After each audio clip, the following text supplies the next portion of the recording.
And so they use fractional reserve banking.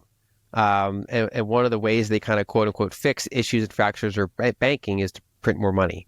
And so in order to kind of keep the system as they've currently structured it, it kind of requires an occasional burst of money supply growth, unfortunately, if they want to keep that system, which I don't think is a great idea, but that's the system that they've kind of designed and are comfortable with in this current technological era.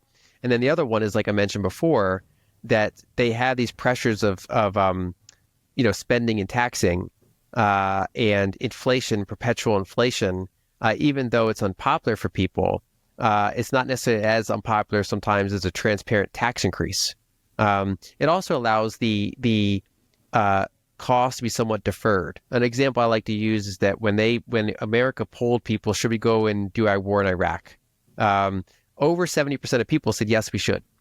Now, if you had said, okay, in 10 years later, there's going to be this much trillion, that's how much it's going to cost. And if we divide it per household, this is kind of the scary number that it's going to be. Would that number have been similar? Or put it another way, if they said, hey, should we invade Iraq? By the way, there'll be a 10% income tax to pay for that in real time. Would you still like to invade?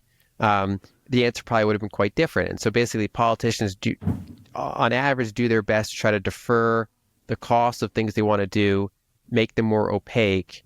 And even if a well-meaning politician comes in and says, I'm not going to do that, in many cases, they don't stay in office very long because the voter public also they want more spending and they want less taxes if they perceive it as benefiting them.